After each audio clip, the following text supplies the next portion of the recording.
ये कहानी एंजेला नाम की लड़की के ऊपर आधारित है जो एक बूढ़े आदमी के साथ बाथरूम में फंस जाती है, जिसके बाद उन दोनों को ना चाहते हुए भी एक दूसरे के साथ घपाघप करना पड़ता है। आगे उनके साथ क्या क्या होता है वो हम आज की इस एक्सप्लेनेशन में देखने वाले हैं। आज मैं जिस मूवी को एक्सप्लेन करने वाली हूँ, इस मूवी का नाम है मैड्रिड और ये मूवी 1987 में रिलीज हुई थी। मूवी के स्टार्टिंग सीन में हम एक मेगल नाम के फेमस राइटर को देखते हैं जो एक होटल में बैठ के कुछ लिख रहा था। तभी वहाँ एक एंजेला नाम की लड़की आती है और वो भी एक पेशे से राइटर है जो मेगल की तरह ही बनना चाहती थी। इसीलिए वो मेगल का इंटरव्यू लेने के साथ साथ कुछ सीखने आई थी, जहाँ मेगल अपना आर्टिकल लिखने में बिजी था और वो एंजेला को कुछ ऑर्डर करने के लिए बोलता है। मेगल एक ऐसा इंसान था जिसके मन में जो कुछ भी आए वो सामने वाले इंसान को सच सच बता देता था और वो अपने मन में किसी भी बात को नहीं छुपाता था। मेगल के हेल्थ को लेकर उसके डॉक्टर ने उसे सिगरेट और तंबाकू लेने से मना किया था, लेकिन मना करने के बावजूद भी वो सब कुछ एक साथ लेता था। उसके बाद एंजेला अपना आर्टिकल उसे दिखाती है जो उसने खुद लिखा था, लेकिन वो आर्टिकल मेगल को कुछ ज्यादा पसंद नहीं आता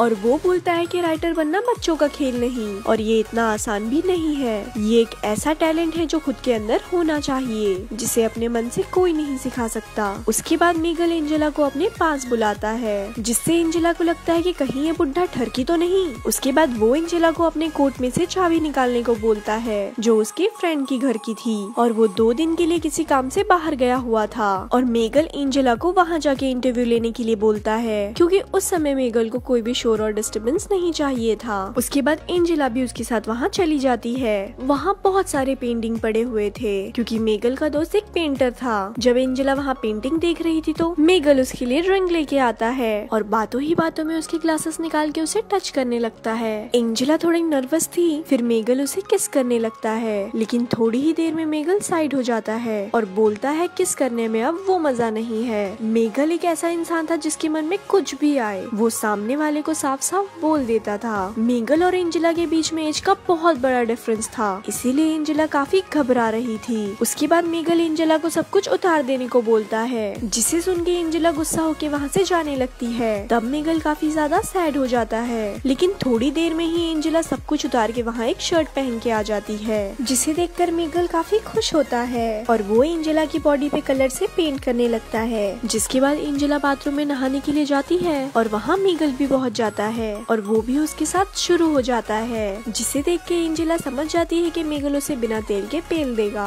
तब वो मेगल से साफ साफ बोल देती है कि मुझे घपाघप नहीं करना और वो वहाँ से डोर ओपन करके जाने लगती है, लेकिन वो जैसे ही दरवाजा खोलती है तो डोर नहीं खुलता क्योंकि वो दरवाजा जाम हो गया था। जिसके बाद मेगल भी वो दरवाजे को खोलने की कोशिश करता है, लेकिन वो दरवाजा नहीं खुलता और वो दोनों वहीं फंस जाते हैं। लेकिन तब एंजेला खिड़की से बाहर हेल्प के लिए आवाज लगाने लग जाती है, लेकिन मेगल उसे आवाज लगाने से मना कर देता है क्योंकि अगर इस हालत में उन दोनों को वहाँ किसी ने देखा तो पता नहीं क्या होगा। उसके बाद मेगल एंजेला से बोलता है कि मेरा दोस्त परसों यहाँ आ जाएगा। ये सुनकर एंजेला काफी ज्यादा शॉक हो जाती है क्योंकि ऐसे उन्हें 2 दिनों तक बंद रहना होगा, जो उनको बिल्कुल भी पसंद नहीं था। जिसे सुन के मेगल भी सोच में पड़ जाता है और वो भी हेल्प के लिए आवाज लगाने लग जाता है, पर उससे घंटा कोई फर्क नहीं पड़ता। उसके बाद मेगल एंजेला से बोलता है अब हमारे पास इंतजार के अलावा और कोई ऑप्शन नहीं है। उसके बाद वो दोनों आपस में बात करने लगते हैं, जहाँ मेगल एंजेला से उसके घर वालों के बारे में पूछता है। तब एंजेला अपने पापा के बारे में बताती है कि मेरे पापा एक मिलिट्री हैं और नाम बताने पे मेगल उससे बोलता है मैं तुम्हारे पापा को जानता हूँ। मेगल उसकी पूरी फैमिली और 17 साल की बड़ी बहन को भी जानता था क्योंकि एंजेला की बड़ी बहन के साथ मेगल एक स्कूल में था जहाँ मेगल उसे पसंद करता था, लेकिन ये कभी बोल नहीं पाया। जहाँ मेगल उसे बोलता है कि तुम्हारी फादर और तुम्हारी बड़ी बहन में बिल्कुल भी नहीं बनती और वो दोनों हमेशा लड़ते रहते हैं। जहाँ एंजेला उसे बोलती है अब मेरी बड़ी बहन बहुत बड़ी एक्ट्रेस बन चुकी है और उसी की वजह से मेरा तुमसे कांटेक्ट हो पाया।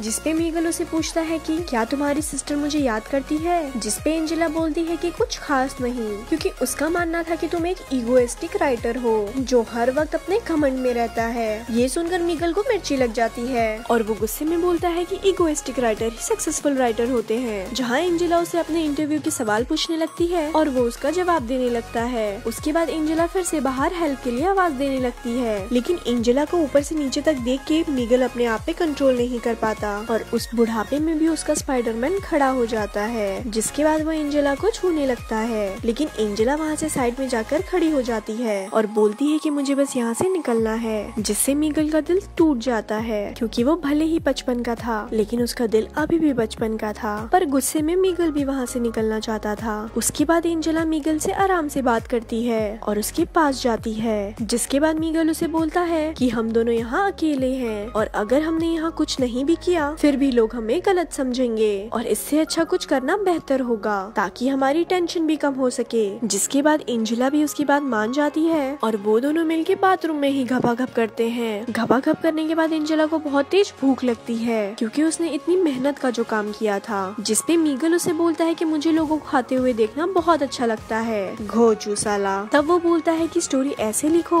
जैसे वो रियल लाइफ की हो ताकि लोग उसे अपने लाइफ से रिलेट कर सके। मीगल ये सारी बातें बहुत ही सटीक तरह से बोल रहा था जो सुनने में लग रहा था कि जैसे वो एंजेला को डांट रहा हो। तब एंजेला उस पे गुस्सा हो जाती है और मीगल उसे मनाता है और एंजेला को बाहर हेल्प के लिए आवाज लगाने को बोलता है, लेकिन लाख कोशिशें करने के बाद भी उसकी आवाज कोई नहीं सुनता, जिसे देख के एंजेला हार जाती है। उसके बाद मीगल एंजेला से बोलता है कि हमारे बीच जो कुछ भी हुआ वो थोड़ा अजीब है लेकिन हमें अफसोस नहीं करना चाहिए। तब मीगल को किसी आदमी की आवाज सुनाई देती है। तब वो खिड़की के पास जाके अपने दोस्त लुइस को कॉल करने के लिए बोलता है। कुछ देर इंतजार करने के बाद उसका दोस्त लुइस आके वहाँ दरवाजा खोल देता है और वो उसे यहाँ आके सॉरी बोलता है क्योंकि वो मीगल को ये बताना भूल गया था कि बाथरूम का दरवाजा बंद मत करना। उसके बाद एंजेला मीगल से जाते समय बोलती है कि आज हमारे बीच जो कुछ भी हुआ वो दोबारा नहीं होगा और ये बस एक इंसिडेंट है, इससे ज्यादा कुछ भी नहीं। और उसके बाद एंजेला अपने घर चली जाती है। तो यहाँ ये मूवी खत्म होती है। ऐसे ही और स्टोरीज सुनने के लिए हमारे पेज को लाइक करें। धन्यवाद।